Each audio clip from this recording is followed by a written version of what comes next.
Nobody's. There's no speaker or no presentation, but producer or USI. We get a final. I have a draft here. Christina, what is there something since the draft? We'll find it. You need a copy of the agenda, John? Yeah, it came out on June 15th. Got it. Yeah.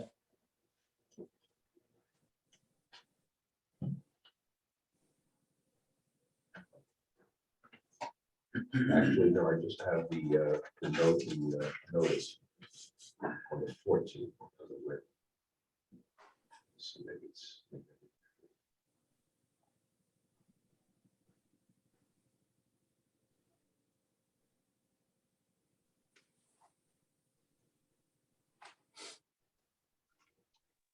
Since the 15th, that came.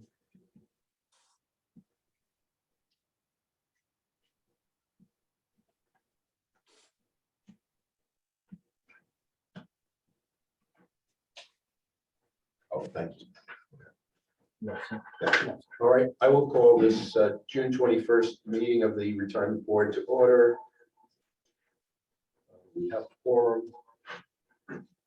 We have no presentations I know of, right? Nobody's going to be joining us, okay? So the first order of business is the meeting minutes of May 17th. Do I hear a motion?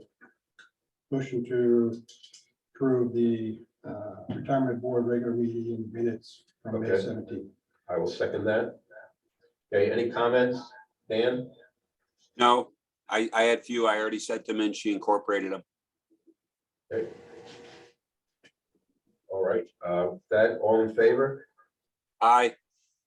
Okay, 3-0 passes. Okay, Don? Do you want me to address the Robinson and Cole bill? Yes, at a high level. You can talk about it. Right now, okay, so the retirement that you approved a couple months ago, well, it's been quite a while ago, actually, for John Gorman, retired police sergeant.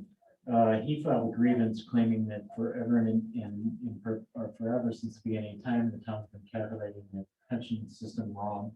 And he had a whole 2 pages of issues with the way it was calculated, claiming that we were using the wrong years, we were using the wrong amounts, he wasn't getting enough credit for his under his new salary rates, et cetera. So anyway, it was pretty lengthy. So I reached out to Bruce Bart, who was our pension counsel at Robinson Cole, gave him a copy of the grievance, and he of course had reference. He has reference to all the materials because he's been drafting the documents for us for years, and he has provided a response, which I'm considering still under the attorney-client privilege at this time. We do have a hearing scheduled later today for Mr. Gorman's grievance, and I expect that we will wrap everything up at that point. So that's why there's an invoice for the time that Bruce worked on it, and I will report back next month if there's any with an update. So this probably won't be the last bill since you're going to have a hearing. No, well, Bruce's was a written response, so he will not be not involved here. There shouldn't be no more legal fees unless Mr. Gorman decides to take it up to arbitration family. And I assume we can pay that invoice out of, it's legit to pay it out of our funds. That's correct. That's why it's on here, because traditionally all the work that Bruce has done relating to the defined benefit plan has been paid for out of the plan. Okay, That's it. any questions, Dan, on that? Yeah. Hey, Don, I understand the attorney-client privilege without getting into details, but are you able to at least comment? Does it appear that the town was, correct in their initial work, or do we think there's some liability on the part of the town now? I don't believe there's any liability for the town going forward. We've been conducting business appropriately according to the opinion. So Okay, thank you. Okay, Don, anything else? Nothing else. Okay. Okay, old business, discussion regarding USI's recommendation on the amortization. Do we want to get the finance Matt, director? you skipped over it. I'm sorry? You skipped over finance director. Finance director.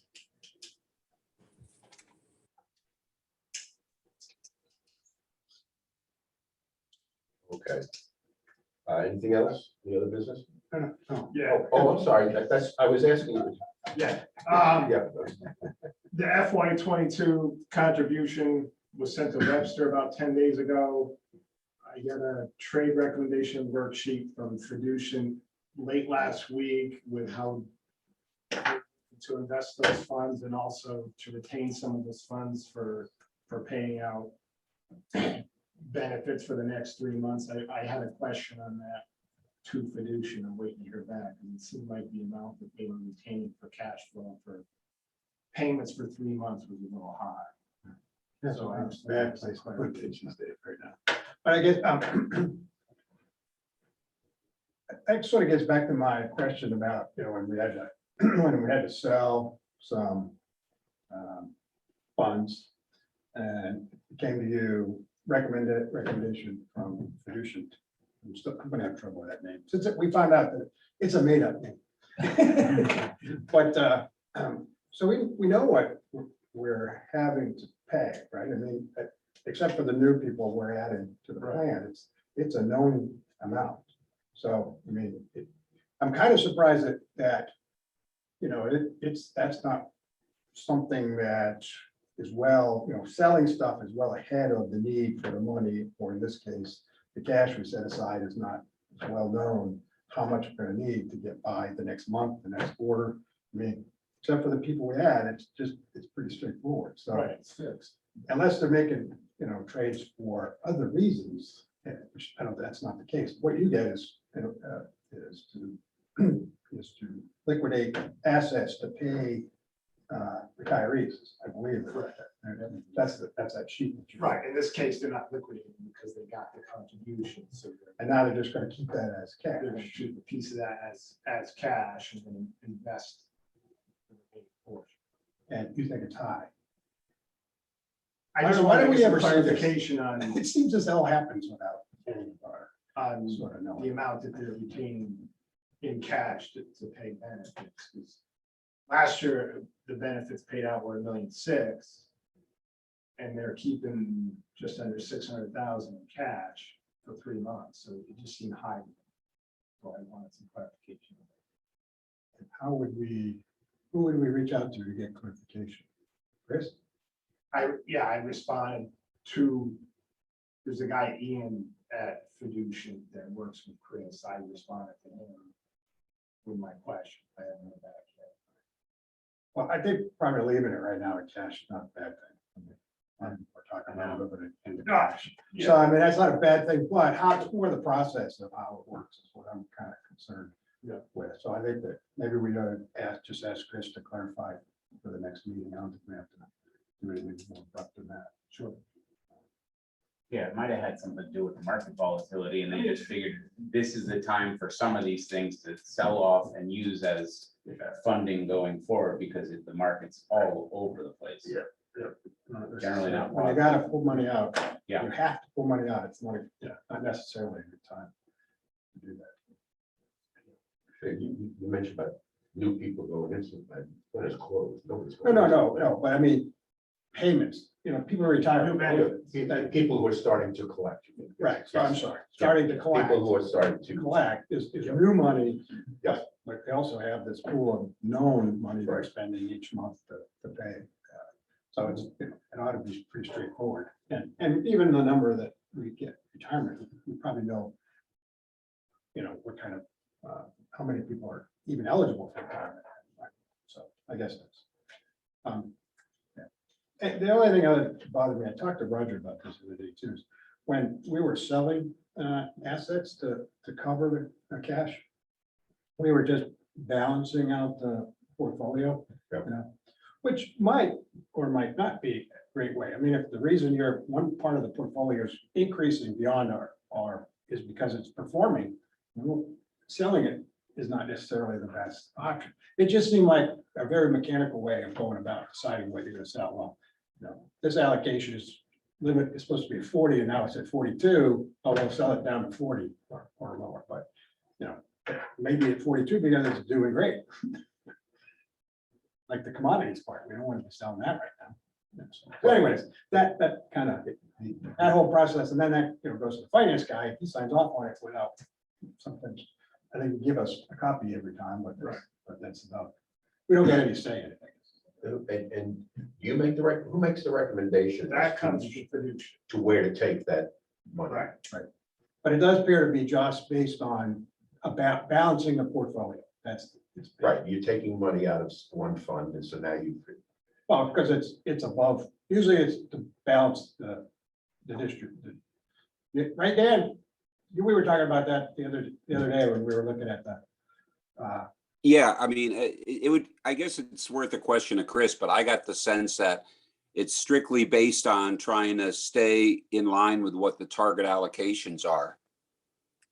I think that's the only rationale that he uses. I mean, we could ask him the question, but I think that's all they do. They just keep adjusting, and he take, you know, if there's a place that's overweighted now because the market's done very well, then they'll take it from that bucket first to bring it back down to what the target allocation is.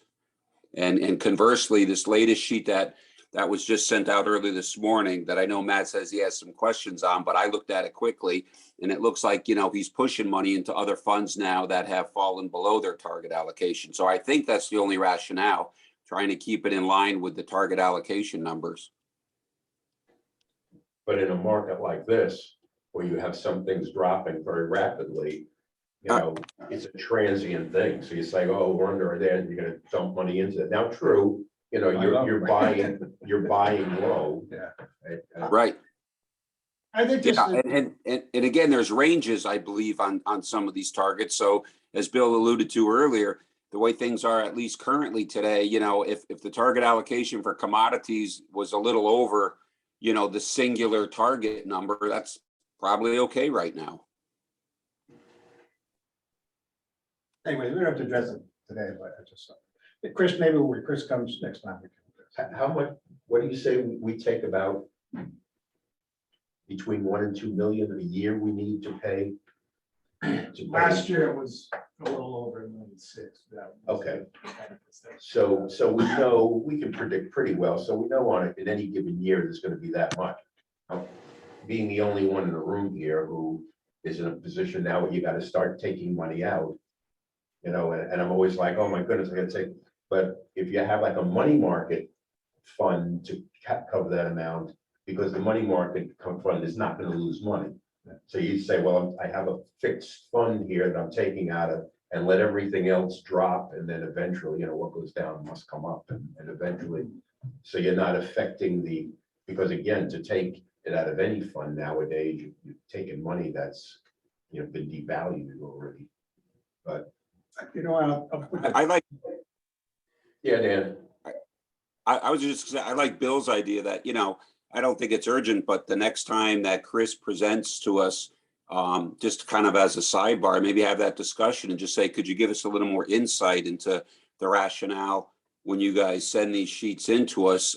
Is it purely trying to stay within the target allocation numbers, or is there any other kind of considerations given whatever the current market conditions are at that time? Are there any other considerations that you guys make in those recommendations to us? It's probably worth a discussion just as a sidebar next time he's in. I mean, in a normal year, you'd rebalance once a year. At the end of the year, you'd look, wow, fixed is stable, and bonds are down or whatever, and you'd say, okay, make the adjustment. But in a market like this, to rebalance, it's almost sometimes takes discipline to say, I'm not going to do it. I'm going to wait, and I do it every year on a certain year, and that's going to be the time. But there are advisors, and but then again, as I said,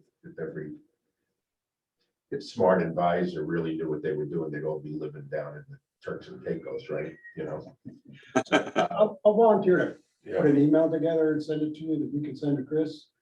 Sort of ask the question that Dr. West next time he's in.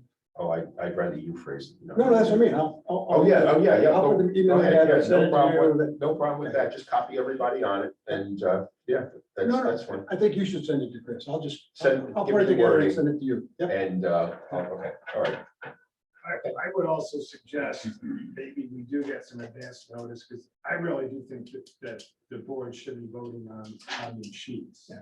And not I just agree. having. It's not an emergency. It should not be an emergency. Especially the cash flow needs, especially, Yeah. like you said, you know what they are. well, when do you, I mean, when is your next, how do you take money out as we go, I mean, or? I don't make that decision. Okay, so- I just get, and it doesn't That's right, have. because it's paid, somebody pays that, pays the bet, we have somebody that. Well, he- Okay, If he's gonna put 600K in cash, he won't get one of those sheets for a while. Right. So, I mean, that's because there wasn't enough cash, to pay the bill, and so we had to sell securities or funds or whatever, so. Anyway, okay, I'll put that together and get it to you, the So- words. so Webster does all the payments, they know Correct. what they have to do on an annual basis, that doesn't change that much, unless, even if you have a retiree. Okay, so then we have an account with them, right? Right. So there's X amount of dollars in there, and we try to keep it at a certain level. I assume when I'm transferring money on a monthly basis, it's done on a, That's all handled. And all the pension funds are with Webster, okay, are in a Webster account. yeah, okay, Bill, that's a good idea.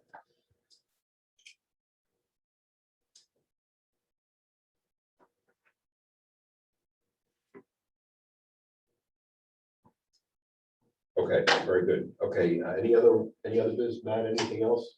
No. Okay, Ian, anything? No? Okay, Don? Don, nothing? Okay, Fred, anything? Okay, then moving on, I'll make a motion to approve Robinson and Cole invoice 503-76508 dated May 9th, the amount of $12.72 for legal services fees. Second. Hey, I assume then that the rate, when I work those numbers, so the rate is like $397 an hour? Is that, Yes. that sounds right? Okay. Okay, all in favor?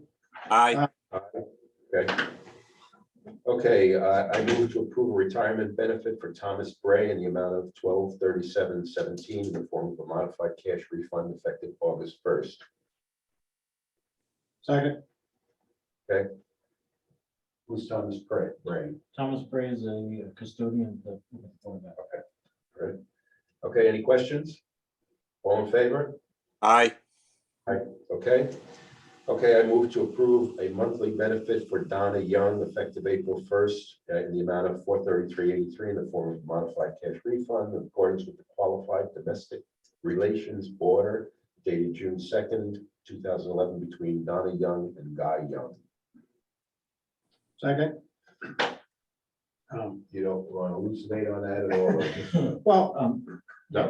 Did you have a specific question? You want to just? well, so this qualified domestic relation order, Yes, do we give that to USI that makes the calculation? that's correct. So So the problem with this one, we've had these in the past, but the problem with this one is that this guy Young never filed the quadro with us when it was ordered.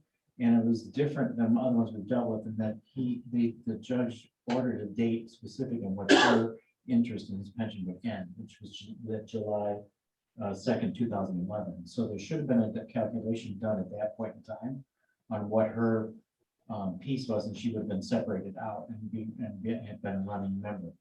Anyway, that's why it's taken us so long to get through this whole process. That he left in February, but anyway, they had to go back and do a lot of research. We had to do a lot of research on this side of all of his incomes and how it broke and all that kind of. Anyway, so that's why it's separated out as two separate approvals. Usually you do them as a single approval that covers both parties, but this one is separate because she had a defined period of time in which her interest vested. Any questions? Well, I mean, you know, they charge us a flat fee for these calculations that, I don't know what this one's gonna, if there's Okay. gonna be additional calculations, you probably have check, this charges twice. Yeah. Two calculations, that would make sense. but I don't have the bill yet. Yeah, okay. That's fine. But we should expect that. Any other questions? All in favor? Aye. Aye. Okay. I move to approve retirement benefit for Guy Young in the amount of 2172.16 in the form of a modified cash refund effective April 2022. Please note this benefit amount reflects an offset to his full accrued benefit based on a provision set forth in the qualified domestic relations order dated June 2nd, 2011, where his alternate payee, Donna Young, was assigned the marital portion of his benefit. The benefit information will be provided under a separate agenda action item, which we already did. Okay. Second. Okay, anything else? Questions? Okay, all in favor? Aye. So Guy is already retired. Yes, we Okay. left in Did they- February. Oh, February, okay. All right, He's not getting any payments. He'll get a retro. Okay. They both will back to February or March 1st. Okay. April, whatever the can't be April. Yeah, I think it's April 1st. okay, I move to approve retirement benefits for Therese Roush in the amount of 381.01 in the form of a 10-year certain and life annuity effective September 1st, 2022. Second. Who's Therese? She was an employee at the Board of Ed. That's interesting. We were talking, I think about that calculation. We didn't think too many people were gonna pick the annuity option, and here it is. Yeah, I think that's the only one I've I was had saying, it's the only one we've seen. in my 11 years. Okay, all in favor? Aye. Aye. Okay, any other business? Can I just mention one thing? I should have probably mentioned it under old business. We were, so this has to do with what we recommend to the town, to put as part of the budget to contribute.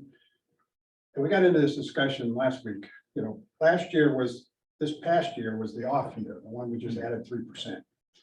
And we normally, then the following year, we're supposed to get, USI is supposed to do their calculations and make a recommendation, but then I think what happened was they're not planning to do that until like July of next year. So it wouldn't be available for us. And we were gonna talk about that if we need it. Otherwise, I guess we'll do another 3%. But, you know, normally it's the other year that we actually have a firm number recommended to us to put in there. And, and I guess that will sort of tie into whether we, you know, extend the period that we're, like she recommended. So there's a bunch of variables in there. But I think what we're gonna come up with is we're just gonna do probably another 3% again. Because I don't think the calculations are gonna be done in time. When was it, Zero. February or March? Or zero? Or zero, like you said, maybe, or at least maybe no increase. That's something that we need to, especially if we're gonna change the date. But when the market explodes towards the end of the year, which probably Well, right. it eventually. So but, I think that, you know, maybe we could reach out to USI and get that timing figured out. Yeah, I can talk. Okay, thanks. I mean, you have to know like by February, Yeah. you know. Yeah. August. Yeah. Not July. Okay, anything else? Anyone? Anything else? No? Okay, if not, do I hear a motion to adjourn? Motion adjourned.